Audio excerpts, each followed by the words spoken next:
আসসালামু আলাইকুম সবাইকে। ওয়েলকাম টু জাকিস টিউটোরিয়াল। আমি ইশতিয়াক আলম জাকি, পড়ালেখা করছি বিএসসি ইঞ্জিনিয়ারিং, সিলেট টেক্সটাইল।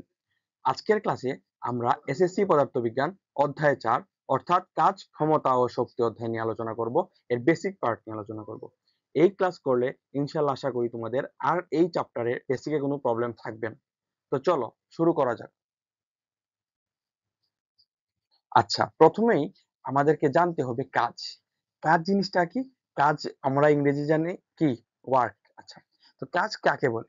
কোনো বস্তুর উপর বল প্রয়োগ করা হলে বস্তুর বলের দিকে সরণকে কাজ বলা হয়। এখন এই জিনিসটা কি? এই জিনিসটা মানে হইলো, ধরো এখানে একটা বস্তু আছে, এটা এম ভরের একটা কি আছে? বস্তু আছে।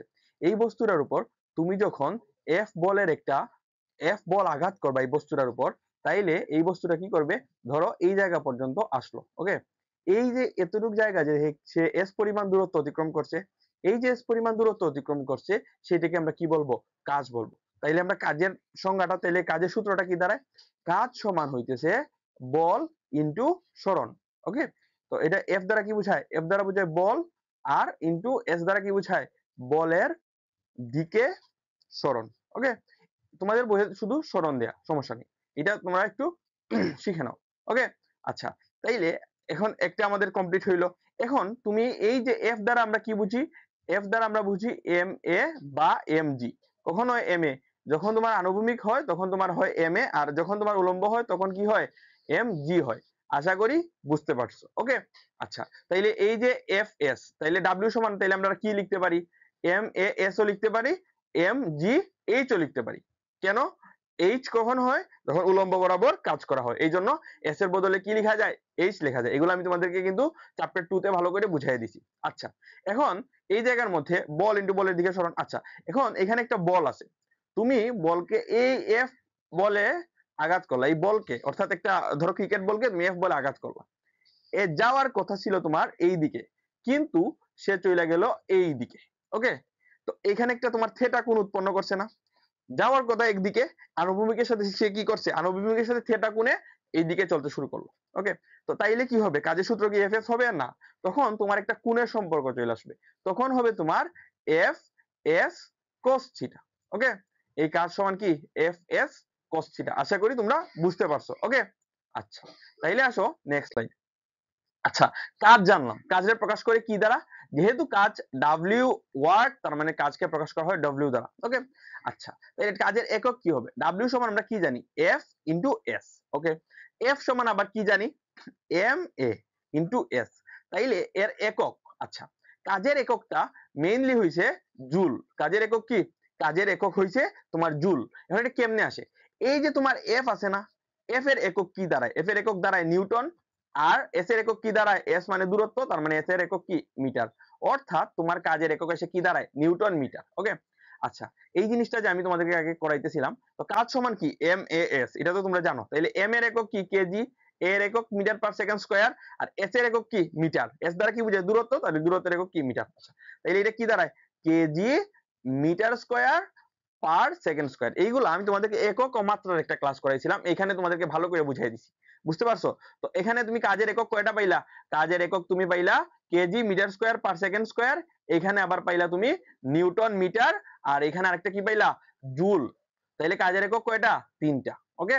তো তোমাদের এমসিকিউ দিয়ে দিতে পারে যে কাজের একক নিজের কোনটি, তোমারে দিয়ে দিতে পারে newton per metre, newton metre, তাহলে কোনটা আনসার করবা? এটা কিন্তু কাজের একক নয়, তো এইটা হবে কাজের একক, ওকে? আশা করি বুঝাইতে পারছি। আচ্ছা, তাহলে মাত্রা কি হবে? আচ্ছা, ডাব্লিউ সমান কি? F S. তুমি যে পাইলা কাজের একক জুল, আরেকটা কি পাইছো? বা নিউটন মিটার, অর্থাৎ দুইটা পাইছো না এখানে? এই যে দুইটা আছে না, এই দুইটা থেকে কি তুমি মাত্রা বের করতে পারবা? অবশ্যই বের করতে পারবা না। কেমনে? কারণ স্যার এইটা থেকে অবশ্য বের করা যাবে, তবে এটা একটু লেন্দি প্রসেস হয়ে যাবে। মানে তোমার এটা আগে থেকে জানা লাগবে যে তোমার এফ এর একক নিউটন, তো এফ এর মাত্রাটা তোমার জানা থাকা লাগবে। তবে তুমি যদি এটা একটু সিম্পলিফাই করে দাও, তাহলে এম এ এস, ওকে? তাহলে এম সমান কি পাইছিলাম আমরা? KG metre square per second square. এখন তুমি ইজিলি মাত্রা লিখতে পারবা না? মাত্রা কি হবে? প্রথমে থার্ড ব্র্যাকেট কিন্তু মাথায় রাখবো, মাত্রা লিখতে হইলে থার্ড ব্র্যাকেট দেয়া ম্যান্ডেটরি। তো এই যে কেজি আছে, কেজি হলো ভরের একক, তার মানে ভর এম, মাস। এম দ্বারা কি বোঝায়? দূরত্ব, তার মানে L square, T inverse time inverse 2, okay? এটা কই থেকে আসছে কিভাবে আসছে এটা আমি একক ও মাত্রার একটা বেসিক ক্লাস করাইছি, আমি তোমাদের এই ক্লাসের শেষে তোমাদের লিংক দিয়ে দিব, এই ক্লাসটা তোমরা করে নিতে পারো। ওকে, আশা করি বুঝতে পারছো একক ও মাত্রা, কাজের একক ও মাত্রা এগুলো তোমাদের কই আসবে, তোমাদের এমসিকিউ আসতে পারে বা কতে আসতে পারে, ওকে, বা শর্ট কোয়েশনেও আসতে পারে। সো এগুলা মাথায় রাখবা। আসো নেক্সট স্লাইড। আচ্ছা, এখন কাজ প্রধানত হইলো তোমার তিন প্রকার। কাজ কয় প্রকার? কাজ প্রধানত তিন প্রকার। কি কি কাজ? একটা হইলো তোমার ধনাত্মক কাজ, একটা হইলো তোমার ঋণাত্মক কাজ, আরেকটা কি স্যার? আরেকটা হইলো শূন্য কাজ। ওকে, আচ্ছা, এই যে তোমাকে আমি একটা কি পড়াইছিলাম, W সমান F S একটা পড়াইছিলাম, আরেকটা পড়াইছিলাম কি F S cos থিটা, আরেকটা কি পড়েছিলাম এফ এস cos থিটা। এই থিটা দ্বারা কি বলছিলাম, তুমি এটারে মানে বল একদিকে প্রয়োগ করতেছো এবং এটা অন্যদিকে কোনো একদিকে যাইতেছে।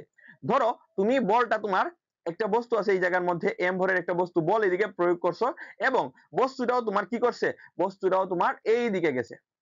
ওকে, যেহেতু তুমি এম ভরের একটা বস্তু এইদিকে প্রয়োগ করছো, এম ভরের একটা বস্তু তুমি এইদিকে তুমি প্রয়োগ করছো এবং বলটা মানে এই বস্তুটা কি করছে একই দিকে, যেই দিকে বল প্রয়োগ করছে একই দিকে গেছে, তার মানে এটা হইলো কি তোমার ধনাত্মক কাজ। এটা কি স্যার? এটা হইলো তোমার ধনাত্মক কাজ। কারণ এটা কেন ধনাত্মক কাজ? কারণ এটা তোমার বল যেদিকে প্রয়োগ করছো বলের দিকেই তোমার কি হয়েছে, বলের দিকে তোমার সরণ হয়েছে। আচ্ছা, এটা বুঝতে পারছো? তাইলে এদের মধ্যবর্তী কোণ কত হবে? এদের মধ্যবর্তী কোণ হবে 0 ডিগ্রি। এর মধ্যবর্তী কোণ কত হবে? 0 ডিগ্রি। আশা করি বুঝতে পারছো। ওকে, আচ্ছা, এখন আসো ঋণাত্মক কাজ।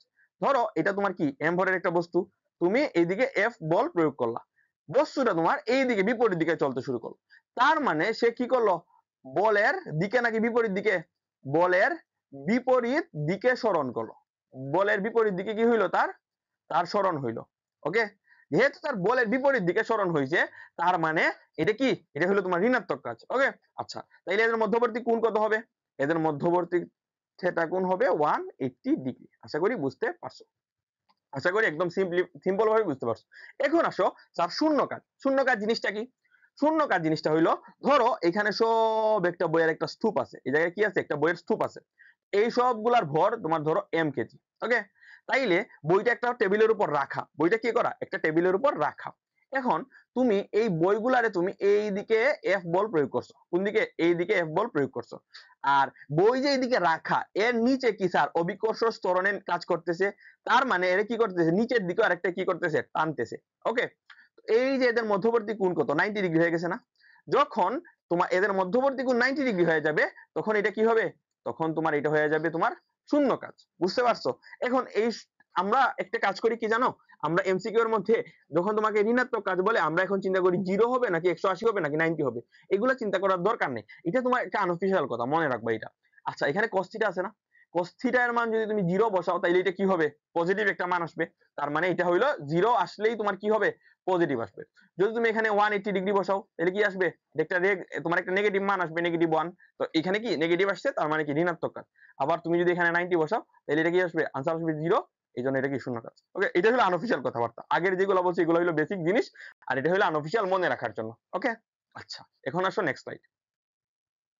আচ্ছা, এখন আসো শক্তি। আমরা এতক্ষণ কি পড়ছিলাম, কাজ পড়ছিলাম। এখন শক্তি কাকে বলে? এই যে কাজ করতে তুমি কতটুকু পারবা এটারই বলা হয় শক্তি।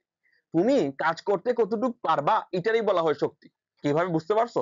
তুমি কতটুকু কাজ করতে পারবা এটারই কি বলা হয়, শক্তি বলা হয়। ওকে, তো এই যে শক্তি আছে, শক্তির ইংরেজি হলো এনার্জি। তো এটার প্রকাশ করা হয় কি দ্বারা, ই দ্বারা প্রকাশ করা হয়। শক্তিরে কি দ্বারা প্রকাশ করা হয়, ই দ্বারা প্রকাশ করা হয়। এবং কাজ ও শক্তি হইলো ভাই ভাই, কাজ ও শক্তি কি ভাই ভাই। তো কাজের একক যা, শক্তির একক কি তা। কেন?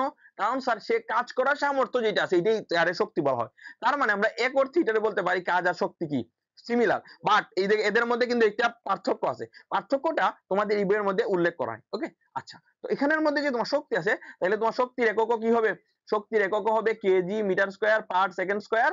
এটা হবে তোমার নিউটন মিটারও হবে, তোমার কি হবে জুলও হবে। আর এর মাত্রা কি হবে, তাইলে এই শক্তির মাত্রাও তোমার কি হবে, শক্তির মাত্রাও হবে M L square T inverse 2। আশা করি বুঝাইতে পারছি। তার মানে কাজের একক, কাজের মাত্রা যা, শক্তির একক, শক্তির মাত্রা সেম। বুঝতে পারছো আমার কথা? আচ্ছা, একটা মিনিট চেক করি। আচ্ছা, ওকে, রেকর্ড হইতেছে। আচ্ছা, বুঝতে পারছো তাইলে শক্তি জিনিসটা কি? ওকে, এখন শক্তির কিছু কাহিনী আছে, কাহিনী আমরা দেখি। শক্তির যে সাধারণ রূপটা আছে এটা হলো তোমার যান্ত্রিক শক্তি। শক্তির যে সাধারণ রূপটা আছে এটা কি? এটা হলো তোমার যান্ত্রিক শক্তি। শক্তির সাধারণ রূপটাকে কি বলি? যান্ত্রিক শক্তি। ওকে, একটা মাথায় রেখো। তাইলে আবার যান্ত্রিক শক্তি আবার দুই প্রকার, একটা হলো গতি শক্তি আর একটা কি বিভব শক্তি।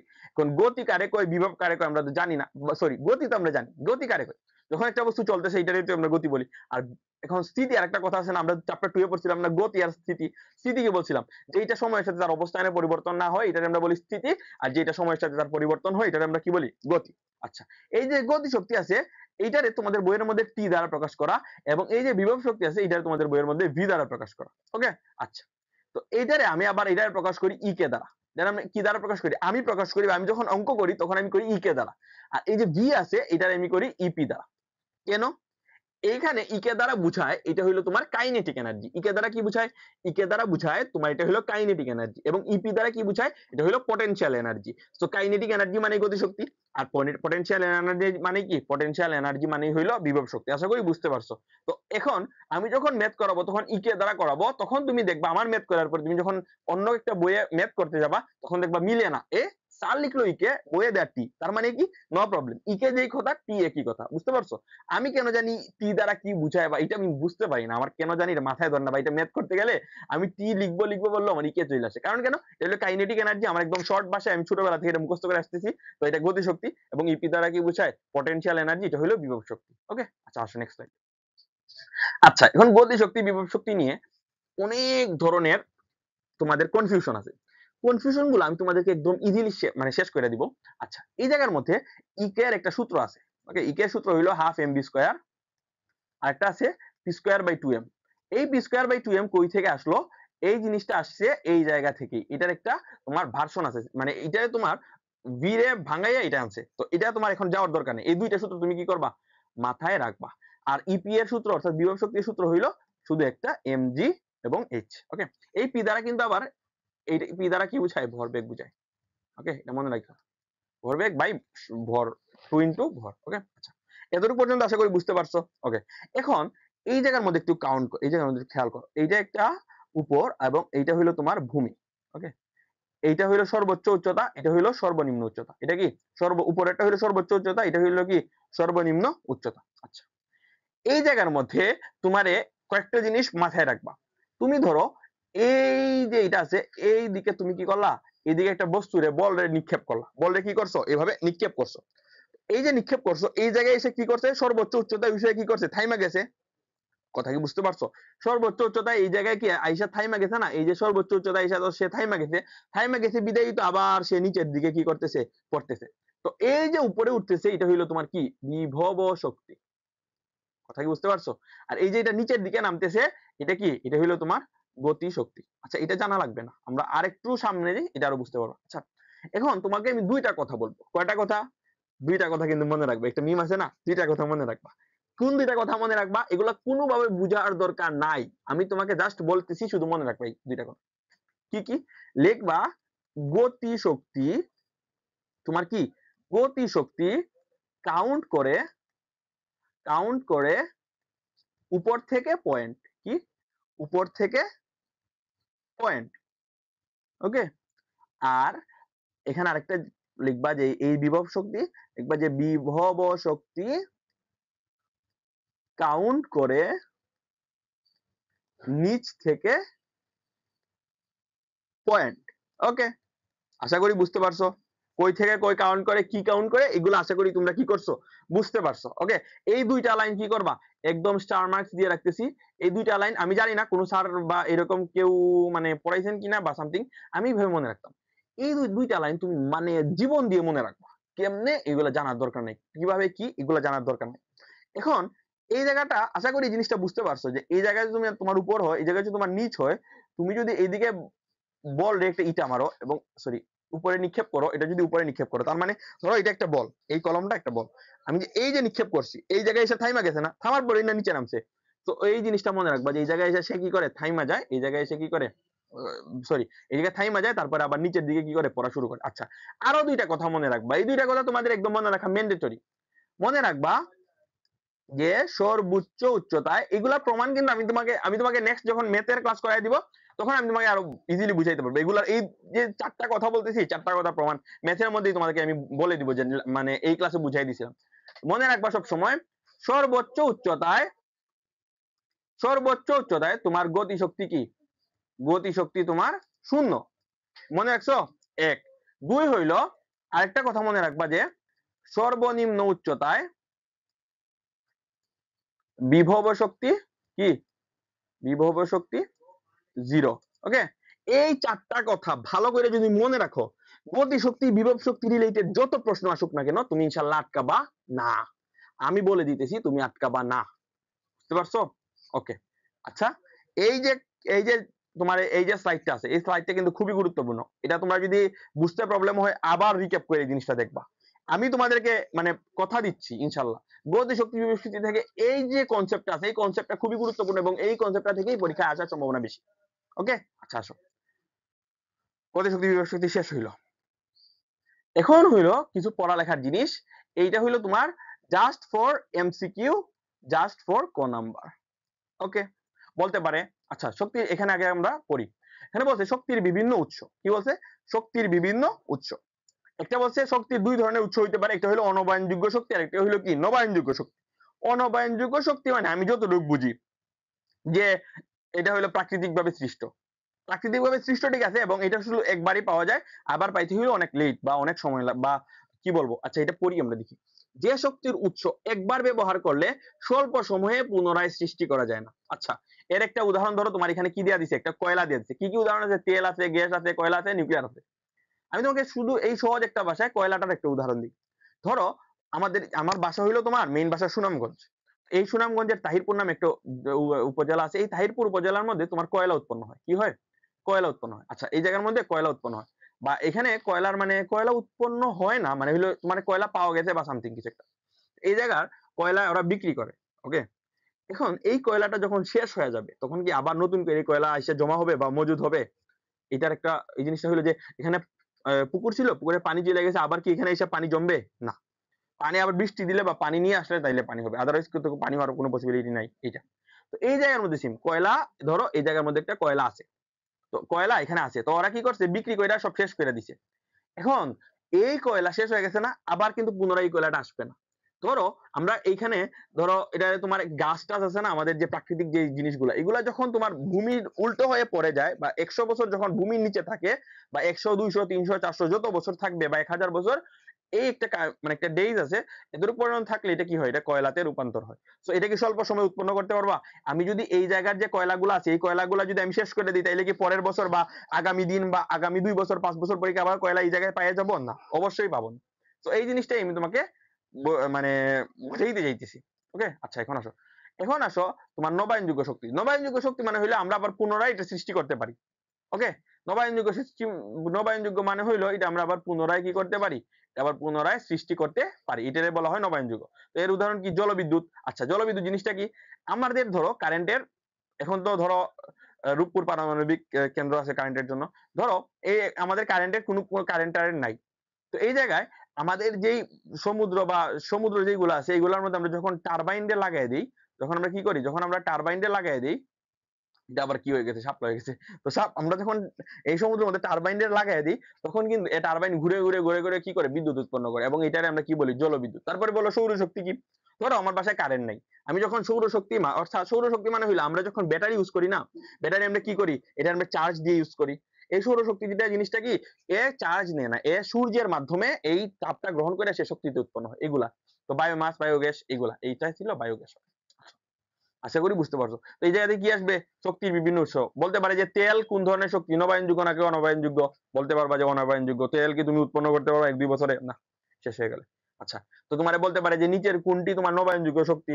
বলতে পারে তেল, গ্যাস, জলবিদ্যুৎ, কয়লা। তাহলে কি বলবা? জলবিদ্যুৎ। নবায়নযোগ্য মানেই হইলো আমি উৎপন্ন করতে পারি, অনবায়নযোগ্য মানেই হইলো যে আমি উৎপন্ন করতে মানে এটা সৃষ্টি হইতে, পুনরায় সৃষ্টি হইতে এটা কি করা যায়? মানে এত মানে কম সময়ে সৃষ্টি করা যায় না, এটাই হইলো অনবায়নযোগ্য। আশা করি কি করছো?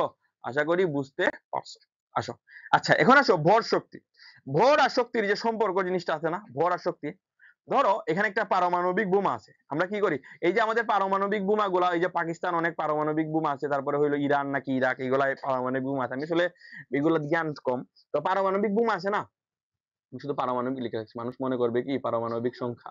তো এই পারমাণবিক বোমা গুলো আছে না, ইউরেনিয়াম কি করে, ইউরেনিয়ামের এটা কি, এই যে জিনিসটা, এখন আমি কালো দিয়ে লিখি, এই যে জিনিসটা আছে না, এটা কি, এটা হইলো ইউরেনিয়াম, ইউরেনিয়াম, এটা কি, এই ইউরেনিয়াম জিনিসটা হইলো তোমাদের ইউরেনিয়াম জিনিসটা হইলো তোমাদের এই যে পর্যায় সারণীতে আছে ইউরেনিয়াম, তো এটা একটি, এটা একটা মৌল।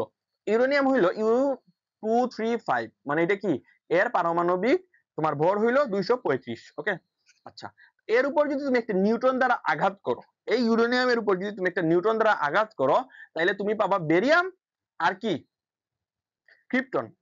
ওকে, তো এর যে ভর, এর হইলো 141, আর ক্রিপ্টনের ভর কত, 92। আচ্ছা, এখানে কত আসে দেখো তো, 3 আসে, 13 এর 3 2, দেখো তো, আমার এখানে ছিল 235, এই জায়গায় আসছে কত, 235 ছিল, আসছে হইলো তোমার 233, তার মানে তোমার বাকি আছে কত, 2 না। আচ্ছা, এখন এই যে দুই পারমাণবিক ভর, এটা কই গেল, এইটা গেছে তোমার এই যে নিউটন নিউটনে যে কি করছে, কি করছে, নিউটনে ইউরেনিয়ামটা ইউরেনিয়ামকে নিউটনে যখন প্রেসার ক্রিয়েট করছে, বা নিউটন যখন আঘাত করছে, সরি হ্যাঁ আঘাত করছে যখন ইউরেনিয়ামকে, তখন বেরিয়াম আর ক্রিপ্টন উৎপন্ন হয়েছে।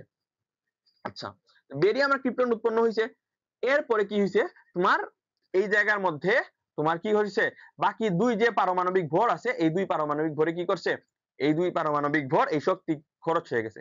এই জিনিসটাই তোমাদের বইয়ের মধ্যে কি করা আছে, লেখা আছে, তোমরা একটু বই পড়লেই বুঝতে পারবা। ওকে, আশা করি বুঝতে পারবো। Next slide. আচ্ছা, এখন আসো ক্ষমতা। ক্ষমতা জিনিসটা কি, আমরা এতক্ষণ কি বললাম, আমাদের চ্যাপ্টারের নাম ছিল যে তোমার কাজ, সরি এটার নাম হইলো তোমার কাজ, ক্ষমতা ও শক্তি, চ্যাপ্টারের নাম ছিল এটা। আমরা কাজও পড়ে নিছি, শক্তিও পড়ে নিছি, আমাদের এখন কি, আমাদের এখন হইলো ক্ষমতা।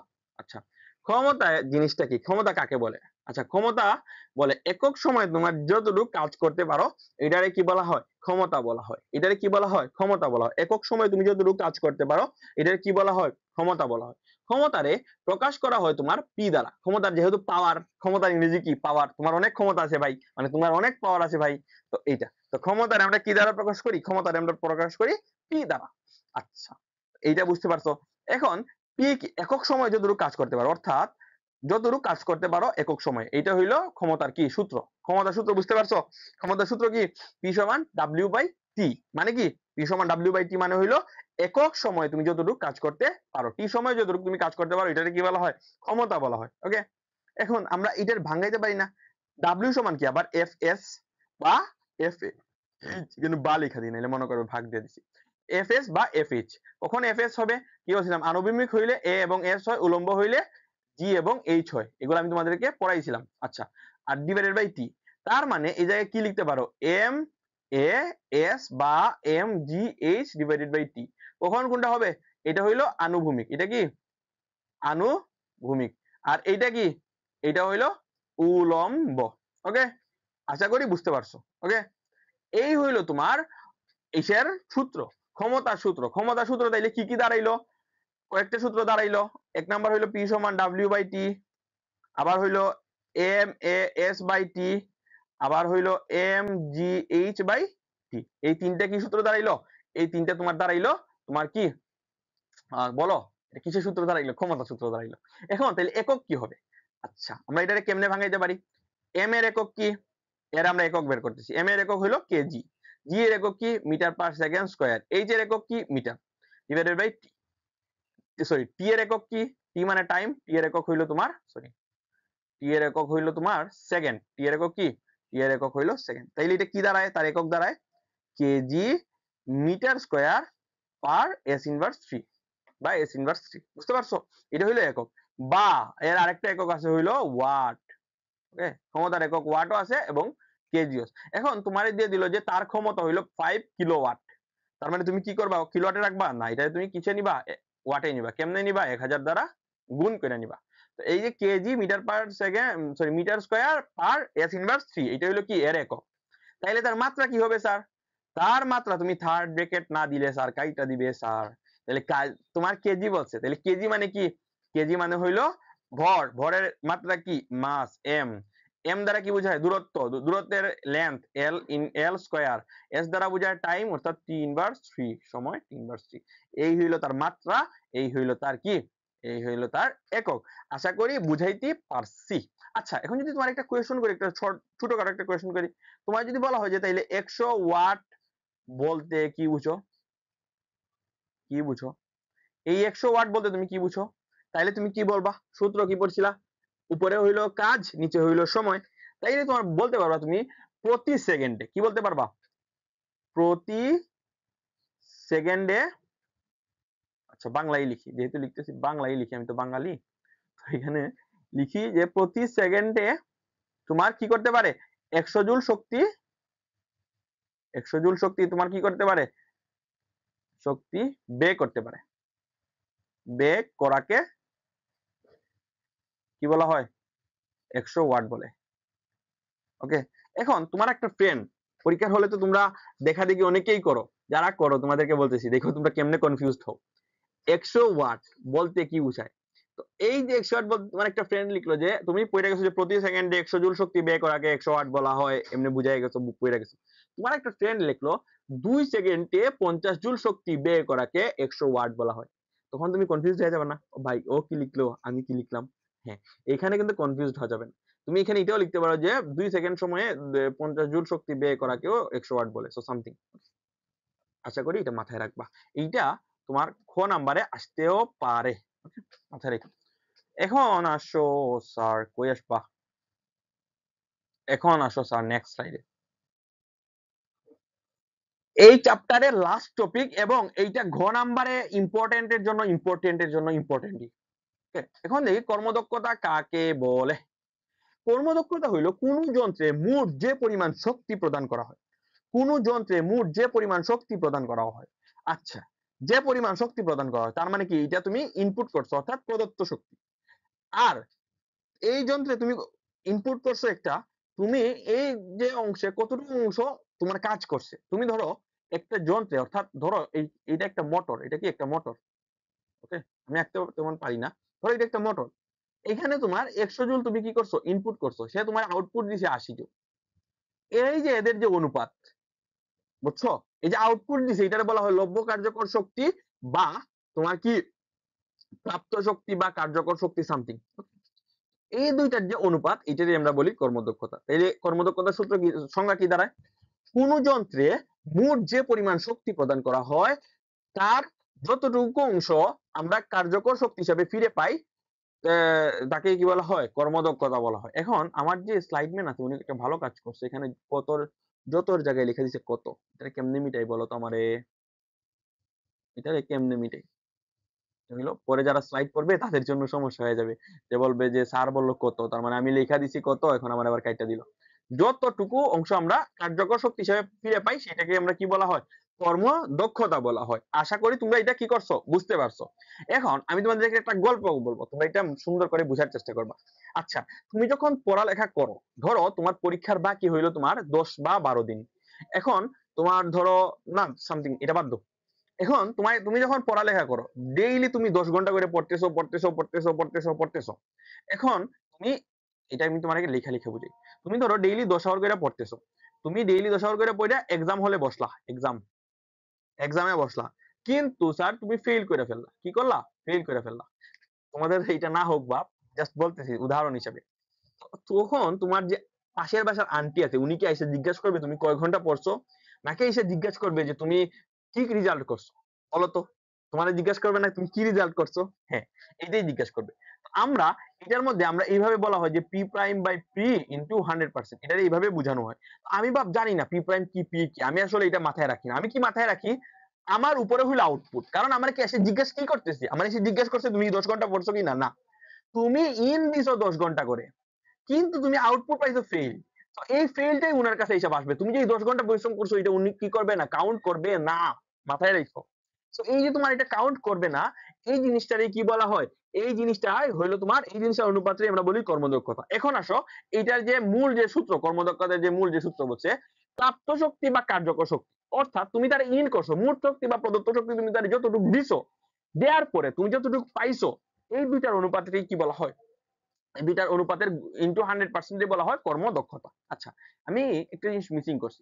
কর্মদক্ষতাকে কি দ্বারা প্রকাশ করা হয়? কর্মদক্ষতা দ্বারা প্রকাশ করা হয় কি দ্বারা?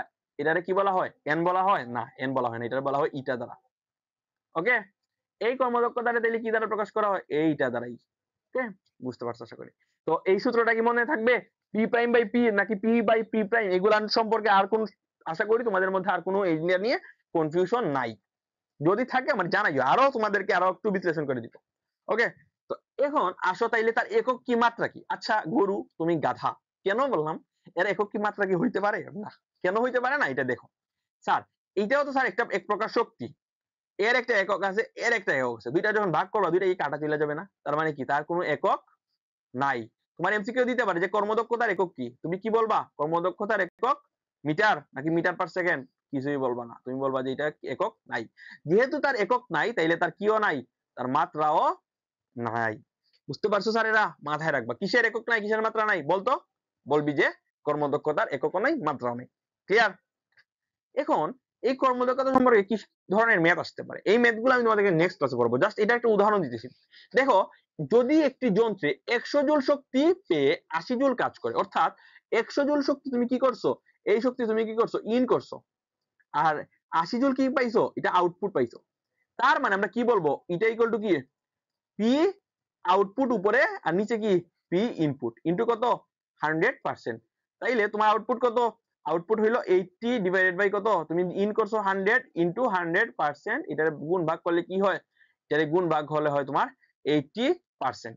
তো এইটাই হইলো তোমার কি, এইটাই হইলো তোমার কর্মদক্ষতা রিলেটেড এই ধরনের ম্যাথ। তবে এই ধরনের তো ইজি ম্যাথ আসবে না বাপ, জাস্ট তোমার এই কর্মদক্ষতা ফিল দেওয়ার জন্য এই ম্যাথটা করছি। ওকে, বুঝতে পারছো আশা করি? ওকে, এখন আমাদের এই হইলো পুরো যে চ্যাপ্টার 4 আছে, এই 30 মিনিটের মধ্যে তোমাদেরকে কি করলাম, শেষ করাই দিলাম। এই যে পুরো চ্যাপ্টার 4 এই 30 মিনিটের মধ্যে শেষ। এখন আসো নেক্সট স্লাইড। তাইলে কিছু নাই কিন্তু, তাইলে কি ক্লাস শেষ? না, ক্লাস শেষ না, আমি তোমাদেরকে বলতেছি। এই এখন আমরা অ্যানালাইসিস করব। অ্যানালাইসিস কি, আমরা বলে দিব যে কোন কোন চ্যাপ্টার থেকে আসতে পারে, মানে কোন কোন জায়গা থেকে। এইখান থেকে তোমার গতি শক্তি, বিভব শক্তি রিলেটেড যত ধরনের সমস্যা আছে তোমাদের এটা সলভ করা লাগবে। আমি ইনশাআল্লাহ তোমাদেরকে কি করব, সলভ করাই দিব। ওকে, এইটা থেকে তোমার গ নাম্বারে আসতে পারে, বা এটা তোমার ঘ নাম্বারেও আসতে পারে।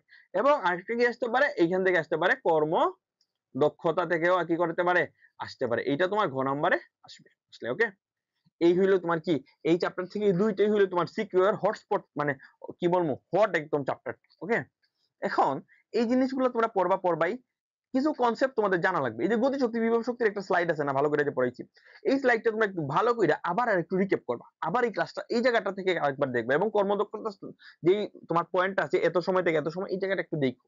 আশা করি ইনশাআল্লাহ আরো ভালো করে বুঝতে পারবা। ওকে, তো আজকের ক্লাসটা এতটুকুই পর্যন্তই। এতটুকু পর্যন্তই মানে কি, এতটুকু পর্যন্তই মানে তোমরা যদি এই 30 মিনিট ক্লাসটা শুধু মনোযোগ দিয়ে যারা করছো, তোমাদেরকে তো অনেক ধন্যবাদই। এবং এইটার যা ক্লাস নোট করবা, এই তোমরা যে সম্পূর্ণ যে অধ্যায়টা তোমার কভার হয়ে গেছে এই মাত্র 30 মিনিটের ক্লাসে। কি কভার হয়েছে ভাই, এই ক্লাস করে কিন্তু তুমি ডিরেক্ট ম্যাথে গেলে ম্যাথ পারবা না, বাট এই ক্লাসে তোমার বেসিক যে জিনিসগুলো নেওয়া লাগবে মাথায়, এগুলো তুমি নিয়ে নিছো অলরেডি, আলহামদুলিল্লাহ। বুঝতে পারছো? ওকে, তাইলে তোমাদেরকে অনেক অনেক ধন্যবাদ জাকিস টিউটোরিয়ালের সাথে থাকার জন্য। ওকে, আর তুমি এইটার যে ইউটিউব চ্যানেল আছে এটা সাবস্ক্রাইব করে রাখবা। তোমাদের শর্ট সিলেবাসের সবগুলা চ্যাপ্টার এখানে পড়ানো হয়েছে, ইনশাআল্লাহ হবে। বাকি যেগুলো বাকি এগুলো পাবা। ফেসবুক গ্রুপে যুক্ত হয়ে থাকবা এবং এগুলা নোট সাবমিট করবা, যার নোট ভালো লাগবে তারে আমি পুরস্কার দিব। আর হইলো ফেসবুক যে পেজ আছে, ফেসবুক পেজে লাইক দিয়ে রাখবা। কেন লাইক দিয়ে রাখবা, কি হবে তোমার লাইক দিলে? কিছুই হবে না, এখানে তোমাদের পরীক্ষা রিলেটেড বা তোমাদের যে ইম্পর্টেন্ট যে জিনিসগুলো আছে এগুলো তোমরা তোমাদের নোটিশ বা সামথিং কিছু একটা পেয়ে যাবা। বুঝতে পারছো? তো আজকের ক্লাস এতটুকু পর্যন্তই। তোমাদেরকে মনোযোগ দিয়ে ক্লাস করার জন্য ধন্যবাদ, এবং আমি ইনশাআল্লাহ কথা দিচ্ছি এই ক্লাস করার পর ইনশাআল্লাহ তোমাদের আর বেসিকে কোনো প্রবলেম থাকবে না, আমি বিশ্বাস করি ইনশাআল্লাহ। ওকে, তো তোমরা ভালো থাকো, সুস্থ থাকো, জাকির টিউটোরিয়ালের সাথেই থাকো। আল্লাহ হাফেজ, আসসালামু আলাইকুম।